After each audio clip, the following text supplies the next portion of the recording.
What's good, connoisseurs? Buenos dias, damas y caballeros, and welcome to another episode of the Salt and Lime Podcast, where we discuss all things dating, relationships, and tequila. With no further ado, let's get into it. Let's.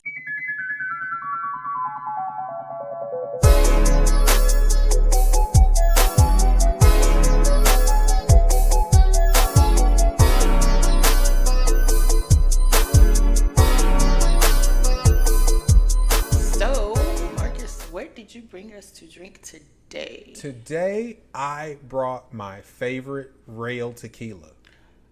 You what? Yes, You bought a rail tequila? this is my favorite. I'm sorry. Can we Rail timestamp tequila. like right now? What's happening?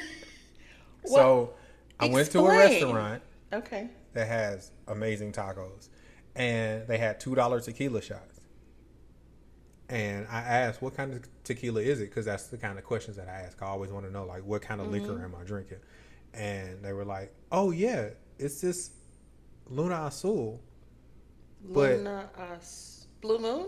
yeah, All right. Luna Azul. But, I mean, it's just our house rail tequila. But it's not bad. And I was like, okay. I need everybody to understand that not bad is not a recommendation. That don't sound good at all. Not bad is actually good. Okay, so this is actually good. Yeah, Okay. yeah. When something is not bad, I mean, it can be neutral, but it can Not also bad be is not under good. equivalent to great No, or even good. See, that's the problem with Americans. Oh, it's an American thing now? It's an American Okay. thing because if it isn't great, then it isn't good. Right. Yeah, if you're not a millionaire, then you're not. No. Then you're nothing. But 1%. Do you know what the cutoff for the 1% is? No, we talking about tequila. Do you know what the cutoff of the taste. 1% is? What, $350,000? Close. That's close. Okay. Yeah, yeah. Don't ask me how I know that. I know, right? About $450,000. Okay, it's up a little. But unless you are a millionaire, people don't even count you in. I don't want anybody to count me in. In fact, just remember that I'm always broke. That part. Let's That get part. into this tequila. Oh my gosh. So it's real tequila. It's dark. So it's an añejo Yes, it is an añejo. aged in oak barrels. Are there other kind of barrels other than oak? So there are other kinds of barrels other than oak barrels, but for it to be called tequila, or for it to be called whiskey, or for it to be called cognac, it has to be made in a certain region of the earth, and it Right. also has to be aged in oak barrels. So for it to be called tequila, it has to be made in Jalisco? Jalisco. Oh, Jalisco. Jalisco. Okay, sorry. I did that famous incorrect pronunciation of J. Oops. Jay Lapinos. No. That's a good one. Yeah. Jalapeno. I'm gonna start saying that. Jay right now. Lapinos. Can you put some more Jay Lapinos on Jalapeno. there? No. Okay, Jalisco. Jalisco. Jalisco. Okay, so that's true then. Yes, Okay. it doesn't have to be made in Jalisco, but it does have to be made in Mexico. Okay, so anywhere, but don't they make most of the tequila? Yes, most in Mexico and tequila is Jalisco? made in Jalisco, and it's So because do they make any tequila in Tequila, Mexico? I think tequila is in Jalisco. Jalisco is a state. Oh, yeah. So skip that damn geography. Yeah. Gotcha. All right. The plant, the agave plant, Mm-hmm. it only naturally grows in Jalisco. The blue agave plant only grows in Mexico in a particular state, in a particular, what do they call them, provinces or? Yeah, Really? I just call them states. I don't know. Okay. Yeah, it only Wow. grows in a particular specific part of the world. That's why tequila. Did y'all know that? That's why tequila is so exclusive. I didn't know tequila was. I'm just getting a whole education this season. I didn't know anything about it. So there are some places in Mexico they ship soil from Jalisco, so that they can grow the blue So it's agave. the soil and not the climate? Yes, the soil. Oh. Yeah. So our soil is trash? In the U.S., no, our soil in the South is awesome. Oh, yeah, you know It's you're just right. it's just not Okay. good enough for blue Let's agave. bring it all the way back. Yeah. Okay, so Luna Azul. well, let's get into this. Shall we try? Let's get into it. Okay. Salud. Salud. So I'm gonna be honest. I haven't had Luna Azul in a really long time because it is a real tequila. But My lips are tingling. That's not a good thing, is it? so either the tequila is having its effect or you are in the process of having a stroke. Hopefully it's not the second one. I'm not If you have a stroke on this podcast, I swear We'll get a lot of views. we will get a ton of views, but I will be Get to traumatized forever. I will be at your bedside waiting for you to wake up so I can tell you how messed up it is that you did that to me. Hey, Yes, I would take it personal. we went viral though. I don't care. Okay. No, I don't I'm care. not. I'm not having a stroke that I I'm don't aware care. of. I will be on my phone watching the dollars go up on our bank But account. mad still. But super bad, waiting for you to wake up. Like, No, I'm good. All my numbers are perfect, actually. okay, that's awesome. Yeah. That's Even awesome. surprised my doctor, but that's a whole different story. Ain't that weird? Like when you go into doctors and you don't have any issues. I went in for a colonoscopy because I'm in my fun. 40s. Oh, especially that whole masculinity thing. Well, at least you were out. Does that help? That you were out? I'm sorry. I'm only laughing because I know you, and then you introduce the subject of a colonoscopy. So listen, I was not happy about it. I wasn't. Well, I if didn't, you were. Yeah, I didn't go in with bells and whistles on. I wasn't happy about it. But I'm on the gurney. They're rolling me back into surgery, and they're asking me all of the general questions like, "Are you on any medications? Are you allergic to anything? Do you have any health issues? Have you had a heart attack?" Just different things. questions. And I'm like, nope, nope, nope, nope, nope, nope, nope. And the nurses are like, "Oh my God, our first actual healthy patient of the month." Like, doctors are so surprised when they find out I'm not on any medication. I don't have high blood pressure. I don't have any heart disease. I'm just a regular person living. Mm-hmm. It's so rare these days. It's crazy. Well, I don't look the part, so it's always shocking to them. I kid you not, every time I go, they take my blood pressure like 4 times. And I'm like, normal, normal, normal. I don't care how many times you change the cup, how many times you let the air out. I be eating good and I move. I do. It's just slow. It just is what it is. It worked out how it worked out, but I be eating good and I move. Hey, if you eat good and you move. Like, and I'm neurotic about my numbers. Yeah. Like, if you can walk a mile, I don't care. But if you get. How do we get here? I don't know. But if cold. If you get winded on a flight of steps, then we got a problem. Like, that's how I view it. Yeah. Yeah, I don't know how we got but it's something that needs to be talked about, especially with us. Yeah. You'll figure out how to edit it or not. Or Look, it's you going can in. cut it and we can just use this as back. Oh, no, it is going in. I'm not cutting nothing. Well, listen, my first colonoscopy was, I wanted to die. And it's going to be crazy, so why? So the doctor that was giving me the colonoscopy, he was such eye candy. And I'm like, oh no. Like, you're going to look all there? Like, I even asked him, I'm like, what was the inciting event that made you say you wanted to be this kind of doctor? Like, you literally have to take a lot of shit on a regular basis. Like, bruh. He just laughed. He actually did answer the question, but I was trying to fight the anesthesia. I was like, I am mentally strong. I'm going to concentrate on this nurse's cap. I felt some kind of way when I woke up on my side. Oh, you felt like you had been manhandled? I felt some kind of way. I was like, y'all better not. Y'all better not have diddied me.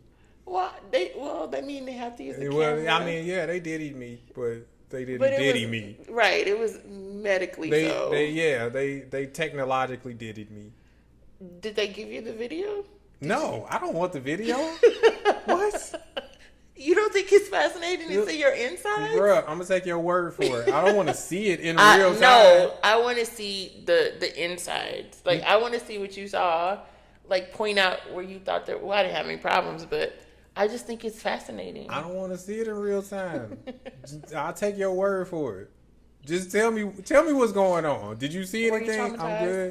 I'm good. All right, because I was asleep for I don't know how long. That's the part I don't like. I couldn't feel my toes when I woke up. Oh. Yeah. Is that normal? I don't know. I don't usually do anesthesia. I've done anesthesia. I can count on one hand how many times I've done anesthesia. But what I did not like was she wanted me to count backwards, and I'm like, nope, we're just gonna talk because I'm not gonna. I don't know why I thought I wasn't gonna fall asleep, but I held on for a minute. I just wanted to see if I could, and then the next thing I know, she goes, "We're all done." I felt like I blinked. I didn't like that there was time unaccounted for, and it wasn't even like sleep. It just was like I was edited. Somebody edited it out, and right for the colonoscopy, I didn't even bother to count. We were talking. And I was like, "Oh, okay, that feels weird. I'm feeling a little woozy." And then the next thing I know, you felt something? Well, you can. I felt it kick in, I was like, "Oh, okay. I'm gonna lay my head back because that feels that's a little different." It started, feeling a little tingly, and I was like, okay, I'm probably about to go out." And then the next thing I know, it was just instant for me. I felt nothing. They're shaking me like, "Time to wake up," and I'm like, "Oh, okay. I'm still a little numb." Fun times. Hopefully they didn't put me in with Dr. Diddy. So it is very smooth. It doesn't. It's not about very. It's smooth. It's smooth, but it's not full bodied.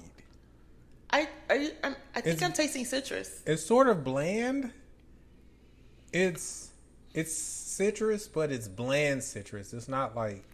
Yeah, pronounced. You don't get multiple notes of nothing. It's just it's just kind of a tingly citrus tequila. Yeah, and there's no warmth. So this should have a yellow label and just say tequila. Yeah, there's no warmth to it. I still get the tingle on the back of my tongue. I get a little bit of tingle. Yeah, and I'm not having a stroke. Just a little tingle. I'm good. Okay, look. Here's the thing. I'm going to take your word for it. I take the doctor's word for it. I'm going to take your word for it. But if you do... just know when you come to... it's going to be you and me. We're going to have a whole discussion. I am good. But that, I don't know. It's just mid to me. It is very mid. It's not horrible. See? But it's not great. It's nowhere near great. About. Right, exactly. It's no shade to whoever made this. Yeah, no, Luna Azul is a quality. I'm trying to figure out in what instance would I recommend this. I wouldn't recommend this. I would just bring it to a party and I would pour it in if mixers. People just wanted to have an effective alcohol. Yeah, if people wanted to have an effective alcohol that they could switch up, like, I want to take shots. I want to mix it in a margarita. This isn't an effect bottle. This isn't an appreciation bottle. I want to do this. I want to do that. I wouldn't sit on my patio and drink this. And sip that. Yeah, I can see why not. No, I wouldn't be mad if you mix this because it's not like a lot going on. Yeah, it's not super flavorful, but it's full, but just not. It's flat and full. Yeah, it is pretty flat. Yeah. That's a good description of it. I'm getting good at describing these. I know, right? My non-tequila But it is really, really flat. But what I like about it is it's an añejo. It don't cost a whole lot of money. It'll get you where you need to go. You can sip it. You can pour it. You can put it in a drink. You can do whatever you need to do with it. And it's you drink it on the train. Yeah. Drink it in the rain. On the plane. Here or there. Drink it anyway. You can drink it with the insane. Whatever you want to do, you can do with this tequila. It's very versatile. It is versatile. Yeah, there are no overpowering flavors or anything like that. It's just whatever flavor you add to it, it's going to take on that flavor profile and it's going to give it a tequila taste and it's going to be great. Yeah, but it is flat. And speaking of flat, that brings us to our topic this week. Has your relationship gone flat because of lack of communication, miscommunication, and how that can result in damaging relationships and emotional distance? Dun, dun, dun. Dun, dun. I think that's like, if I had to think about a relationship as a body, I would say communication is probably the lungs of the relationship. Oh, hell yeah. Yeah. We have to communicate effectively. Yeah. Not just communicate. Yeah. You know, I had to learn how to communicate. Really? I did. I would like a communications major. I am, but I had to. Like I should say I had to learn how to argue. Oh well, yeah. So I had to take the emotion out of it Yeah. That's step one. And then 2, take the person out of it. Yeah, I had to learn how to argue too. It's like focus on the behavior. I'm wanting to hip toss people. You're so violent. And I don't want to stick you with that tag. Hip tosses are not violent. Hip tosses are very kind. You are physically moving someone from their original position to somewhere else that they have no idea where they're going. And you don't think that that's violent. That's their fault. How is their fault? It ain't got nothing to do with me. Did they sign up for the hip toss? That's their fault. They did. Verbally. Stop. Look, once you take it to a place of physicality, all bets are off. You signed up for a hip toss. You put your signature like, hey, I'm willing to go wherever it's going to go. No? No. See? No, that's not a part of communication. I don't know. All my guys understand. Okay, maybe it's a guy thing. Yeah, my guys understand. But in regards to the arguing, I had to learn how to say things. Okay. Not just what it was. So, prime thing, like leaving the toilet seat up versus you get on my nerves because you keep leaving this toilet seat up. Like not making it about the person, but making it about the behavior. Yeah. When the toilet seat is up and I fall in the middle of the night, I feel this. It takes all of the charge out of it because I'm not talking about you. I'm talking about the toilet. I'm talking about the effects of it and not attacking you or what you did. So what I found when it comes to effective communication is to not make it about you, but also not make it about me. So the argument. Wait a minute. How? Because it's affecting you, right? It is affecting me. So the argument that I make for leaving the toilet seat up, because I also think that is goofy as fuck. To leave the toilet seat up? Yes. But the argument that I made with the toilet seat, and I'm a guy. So everybody closes. Right. The argument that I make for leaving the toilet seat up is, first of all, when you flush the toilet, what's in the toilet doesn't stay in the toilet. Because it's like an aerosol. Yeah. Okay. Right. Because you got water splashing. Fellow nerds. Like I knew that, but I don't think everybody knows what's in the toilet doesn't stay in the toilet when you leave the toilet seat up. Not only that, I've never dropped anything in the toilet while the toilet seat was down. Why are you standing over the toilet with stuff? No, see, you've never dropped anything in the toilet on accident?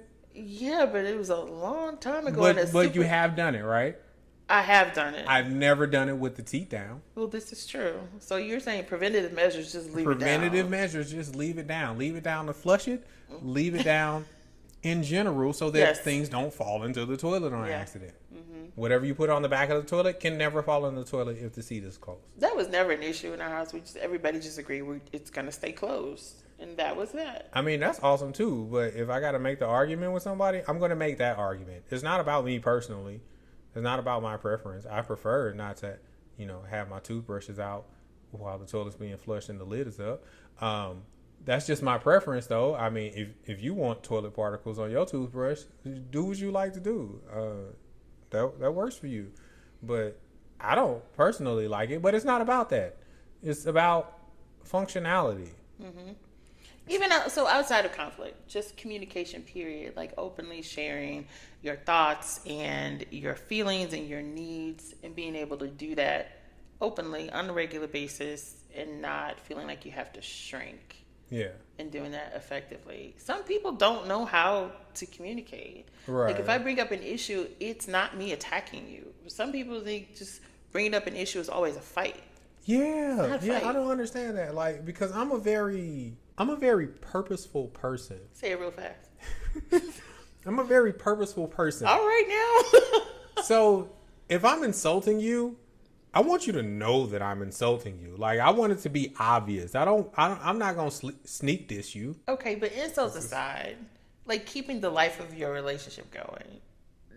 Sometimes there have been times when I found it difficult. Like there's sometimes I don't want to talk. Yeah. It's not personal. Sometimes I just be tired of talking. Yeah, like early in the morning. I don't want to have a conversation. No, I'll talk early in the morning. It's the end of the day. No, don't talk to me early in the morning. What about singing? Singing? I sing in the morning. Like what time? When I first wake up. What time is that? About 7-ish. No. No? No. I gotta get going. You know what? Here's the thing. I've walked into work at 10 o'clock in the morning, and my coworkers start asking me about my personal life, and I'm just like, nah. But you're not sharing your personal life at work anyway, are you? No. Yeah. No. How was your walk in today? Because I walk to work. How was your walk in today? I haven't had my coffee. That's not personal? Oh, you haven't had your coffee. Nope. Oh, nope. I would totally annoy. So my son didn't like waking up in the morning. So I like to sing in the morning, right? So it started with me going in there singing. He'd be like, like whatever until you get up. Then I got a guitar. Yes. You should work for the CIA. CIA, why? Yeah, because you can get answers out of anybody. Oh, that was so much fun. Yeah. He hated it. He hid my guitar. I would have too. But I'm the most recharged in the morning. Yeah. Unless I'm in the gym early in the morning, I don't want to talk because I don't want to be there. I'm the most uncharged in the morning. The only thing that I have to do in the morning is running. Literally running? Yeah. Is something if I'm going to run, it has to be in the morning. No. Oh. No, I'm talking about running for exercise. On purpose? Yeah. Okay. Yeah, on purpose. I don't do it often. I'll do a bike. I don't know. You know what I will do for cardio? I will hit a heavy bag. I love that. I took kickboxing. They have this new thing called a water bag. I don't know if it's new or not. But basically it's a bag filled with water. Yeah, you can get it on Amazon. Yeah. Sand at the bottom. And it gives you that kickback. It gives you that kickback like human flesh. It's wonderful. You can't be mad after boxing or kickboxing. No. You punch the water bag for a good 3, 4, 5 minutes. How did we get here again? How did we get here? No, but I agree with you. I could do boxing. Yeah. Just don't hit me though. Well, no. See, I like hitting and I like being hit. No, I'm gonna take it too far if you hit me. Oh, see, that's why I do jujitsu. So break it down. What is jujitsu? Jujitsu, I don't have to hit you. I can hip toss you. I mean, what's the element of? I mean, are you using hands or using techniques? Or... Yeah, jujitsu is kicks. It's like judo, but with a. I know karate. Okay, so it incorporates a lot of manipulating joints to put you in a way that makes you not want to fight anymore. So I like how you put it. Puts you in a way that you don't want to fight anymore. Yeah. So, I will do a hip toss into side control and then roll around into side control into a Kimura or Americana sounds like a menu. It's wonderful. It's wonderful. It's wonderful. It's very aggressive, huh? It is. Yeah, I can tell. The first time I choked somebody out, I was so elated. I'm concerned about you a little bit. What? Just a little bit. It's choking out and elated in the same sentence. Have you? So obviously you've never choked anybody out. I've tried, but no, I haven't.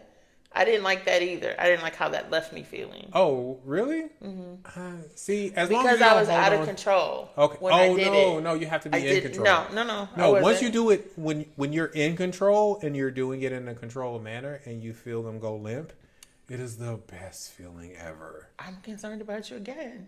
Like someone going limp in your hands is the best feeling ever. It is the best feeling ever because it's like I have this leverage over people if I need to.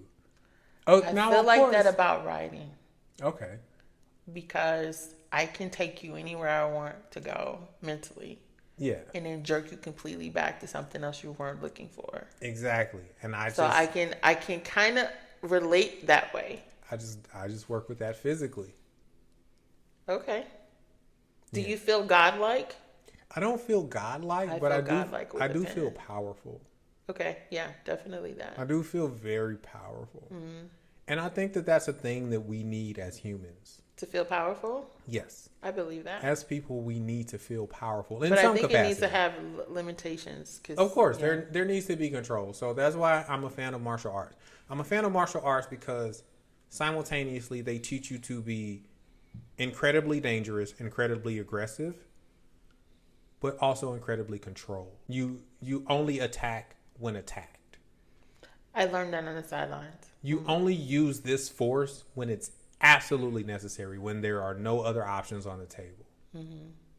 That's discipline. But if there are no other options on the table, annihilate this person. Okay. So, communication. Oh my gosh. Have you ever struggled with communication in a romantic relationship? No. I've always been a decent communicator. I study language. Oh, okay. So, I study how to communicate with people, even who might not speak my language well. Mm-hmm. Or if I don't speak their language well, we still need to communicate with each other. So I've always been someone who has been fascinated with language and communication. So for me, it's always been a thing that I've been interested in. And because of that, I've never had an issue communicating. Now, I have had an issue with bypassing emotions to get a message through. So you do know communication is like 70% nonverbal. I do. Okay. And that's the part that I struggle with. I like how you backdoored that thing. I struggle with the nonverbal communication. But at least you do. Oh, yeah. Yeah. So yeah. What part of it specifically do you struggle? The emotional part of it? I do. Are you just deadpan when you're talking about stuff? Because for my thing is if the facts are presented to you, then I don't understand why there's an argument, because you feel some kind of way. So you don't allow for feeling in communication? I do allow for feeling when it comes to communication based on opinion. But when it comes to communication based on factual information, like this is what is happening, this is what has happened, this is what will happen based on what has happened in the past. If you can. So for instance, like the argument about vaccinations. Okay. I grew up in the 80s and 90s. In the 80s and 90s, chickenpox was a thing. Chickenpox is not a thing anymore. I grew up with parents where they put us all in the same room so we could all get it together. Yeah, exactly. Exactly. I grew up with parents who grew up with people who experienced polio. Oh. Polio is not a thing anymore. Okay. So I've experienced in real time how vaccinations eliminate the possibility for disease. And what we didn't know when we were growing up is there were about 100 kids a year that died of chickenpox. Yeah, I don't know anybody who died of chickenpox. No, of course, but there were about 100 kids a year that died of chickenpox. And since chickenpox vaccines have been a thing, 0 kids have died of chickenpox. Mm-hmm.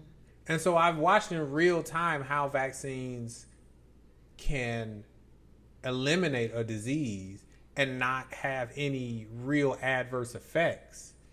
And those vaccines haven't changed over time, and they were developed on a longitudinal type of scale.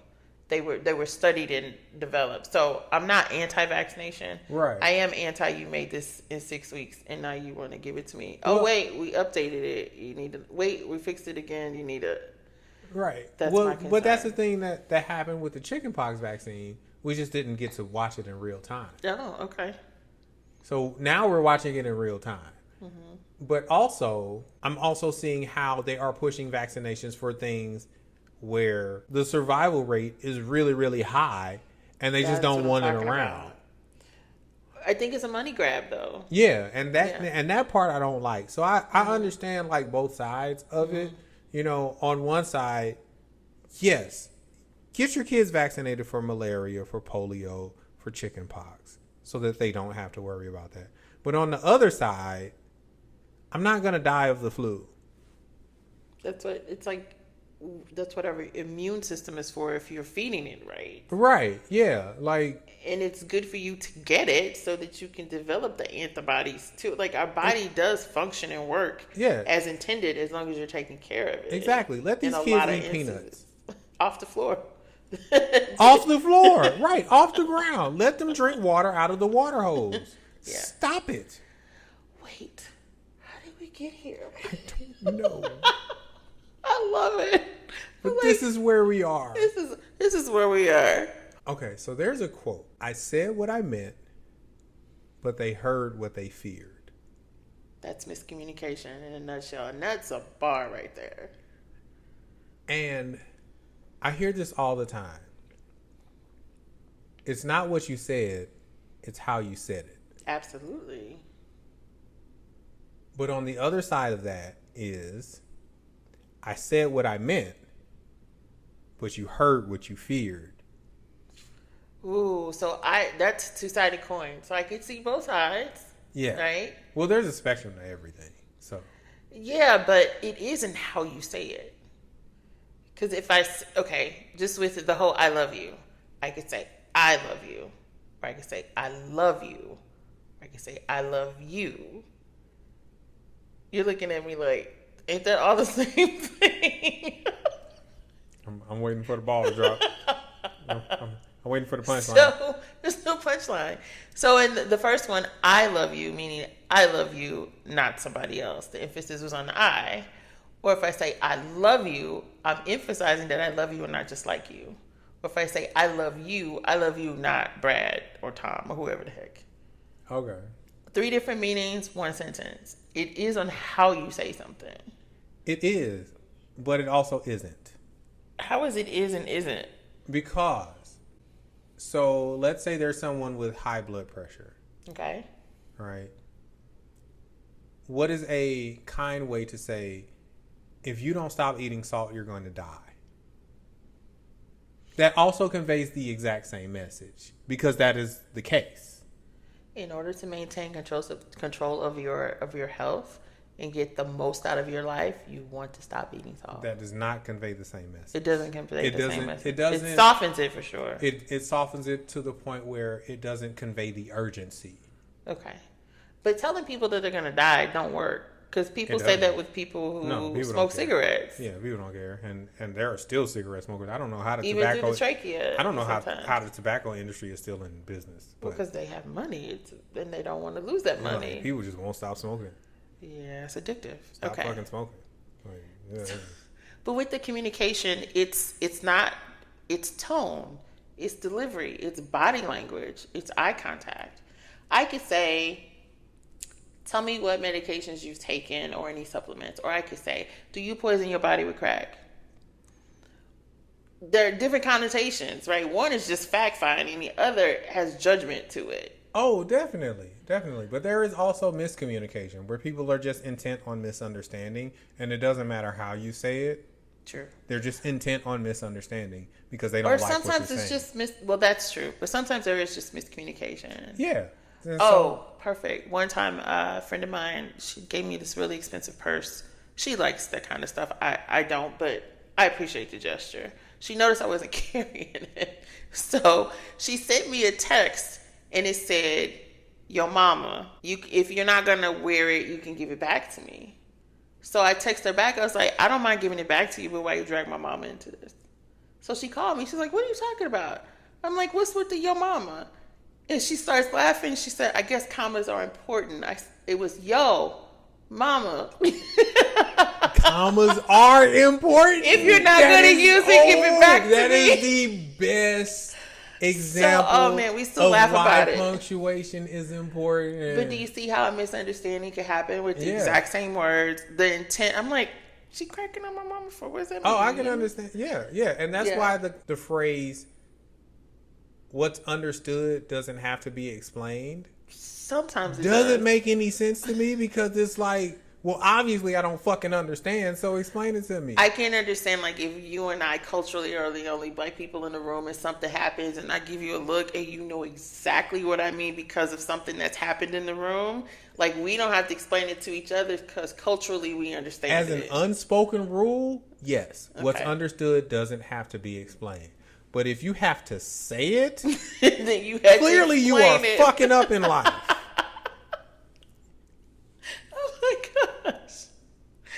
So, tone, yes. Tone plays a big part. So does body language. Well, yeah. Like, if you had that look, like, and unfortunately, history does too.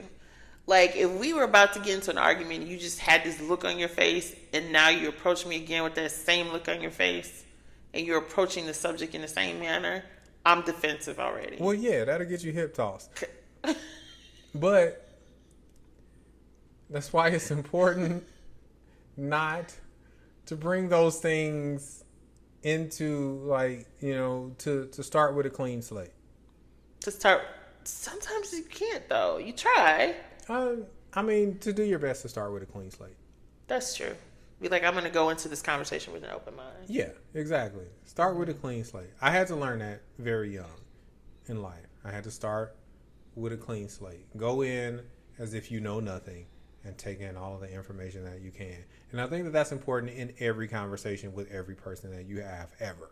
Mm-hmm. Go in with the consideration that this has nothing to do with anything and this is a fresh conversation. And then if somebody ties it to something else, then you can make that correlation. But until they do that, assume it doesn't. Okay. But if you don't feel safe emotionally, there's no amount of clarity or body language that's going to let that get through. That's going to be tough. Oh, no. That's when you exit stage left. You just stop talking. Oh, that's right. Because you give them 2 times? Yeah. And then yeah. If it's a situation where it's like, you know, I've tried to explain this to you. I've tried to let you know my perspective. I tried to let you know where I'm coming from, but you seem to be intent on misunderstanding or on tying this conversation to something that has nothing to do with me or that has something to do with a previous version of me that is no longer relevant. Mm-hmm. I'm out. But you know what? Sometimes the argument isn't about the argument. No, people. Sometimes it's just the last straw, and it has nothing to do with the fact that you left the socks on the floor. Yeah. It's just that I'm constantly telling you how this is more work for me, and I'm feeling invisible, and that's what the argument is about. It's not about the socks. Yeah, but I think it's on the person giving the information to state that. To state I'm feeling invisible? To state that here's what I'm addressing right now, but what I'm addressing right now isn't as big as the history of things that have happened that have led to this situation. I think general, that's self-aware to say? No, but I think people should strive for that. I think people should practice that. I think people should work toward that end. And the problem is they don't. I don't think people think it's a problem. Like, I do. Like, communication is a big thing for me. It just is. Probably too much. I probably ask a lot of questions and do a lot of clarifying because I don't like misunderstandings. I don't like how that makes me feel. Yeah. Especially if we're not firing on the same cylinder and you walk away thinking I said A-B when I really said C-D. I don't like that. So for me, I do strive to do that. But I don't think that the general consensus is that people do because they think they're communicating just fine. Let's take this back to romantic relationships. Okay. Sometimes you do need to soften what you're saying. I don't think so. So you don't think so? I disagree. Respectfully. You respectfully disagree? Okay. I disagree. I am a person who mean what you say and say what you mean, and then we'll figure out the rest as we go. If we're in a relationship, we'll have patience and allow enough grace to figure it out. Okay, but when you're in a relationship, it's important that you handle the truth with love, I think. Not just wield it like a knife or hip toss it. Right. Oh well, yeah. You don't want to just say like. No, you don't want to wield the truth. You don't want to weaponize. That's what I'm trying to say. Okay, yeah, definitely. You do not want to weaponize the truth. Because it's like, do you even like me? Like, why would you say that way? Right. Well, you do want open enough space clear to where you can speak truthfully. You can speak honestly, and you don't have to worry about the other person getting offended because you're saying something that is honest and genuine and with good intent.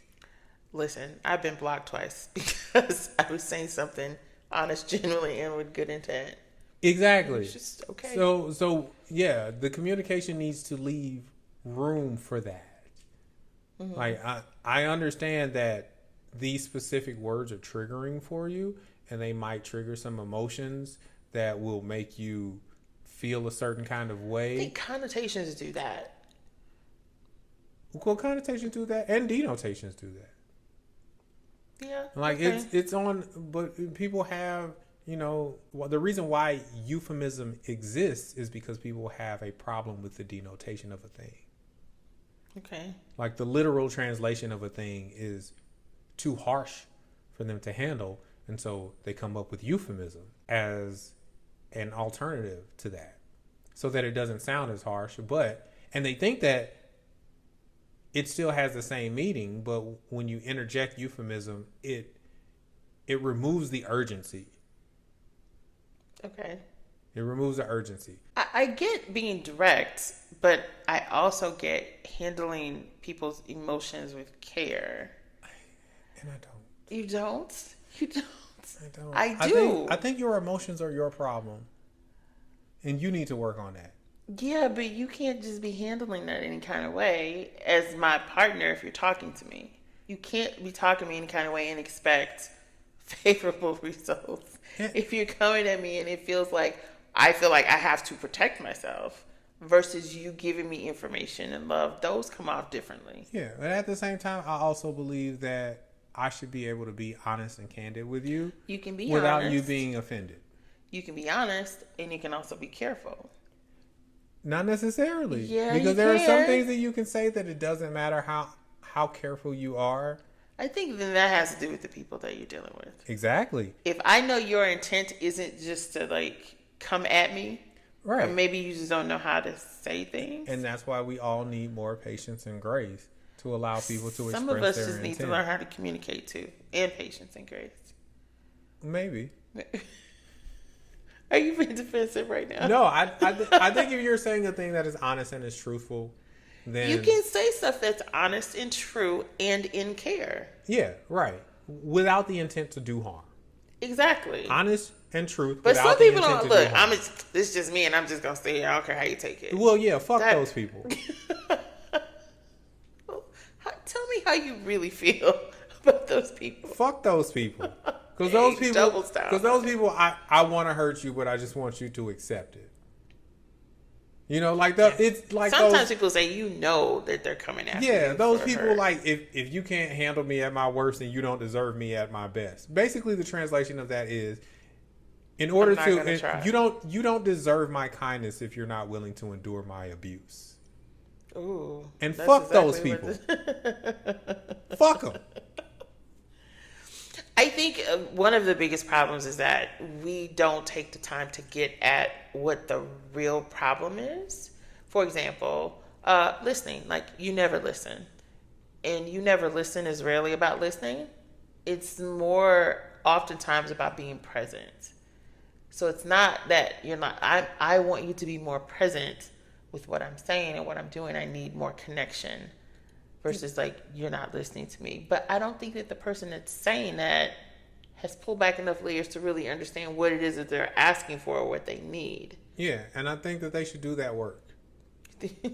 I think that they should do the work to be able to express that. What if they don't know? I mean, as a partner, do you help them with that? As a partner, I don't know if I can.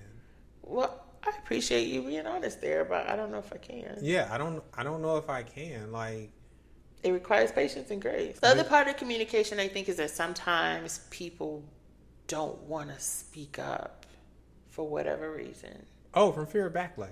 They're afraid. Or they don't want to rock the boat. From fear of backlash, because they're afraid. Is that going to be your answer? Yeah. That's what it is. People pleasing. Yeah. From fear of backlash because they're afraid. Yeah. So when they finally do communicate, it comes out in an outburst, and you're like, where did this come from? Right. It's come from 7 months of holding back something and not communicating your need. Exactly. And so the person receiving it is like blindsided. Yeah, I'm gonna need you to stop being a bitch and get your shit together and set your boundaries and speak on it when it comes to you. Don't worry about the backlash. The backlash is going to come. Y'all going to work through it if y'all really friends or if y'all really have a really good connection. Y'all going to work through it. And if y'all can't work through it, then... So how many times do you get for that? Is that also twice? Yeah, twice. Just, that's it? No, 3 times with you? 2 times. If I have to address it a third time, it's to let you know that I'm about to exit stage left and you have a wonderful life. Okay. All right. Well, when it comes to communication, it isn't just about being eloquent. It's also about being brave, showing up and being able to verbalize what you need, even if it isn't taken well. Yes, bravery is very important. We all need to be a little more brave and with grace. Yes, and patience. With patience and grace. We need to be patient. Graceful. We need to offer grace. And we need to be brave enough. Is that a t-shirt? I think so. I like that. Patience, grace, and bravery. Yeah. We need all of those things simultaneously, because we have to be patient and graceful, and we have to express bravery in expressing our boundaries and you are enforcing so them. Lit. Look, life is good right now. Salud. Salud.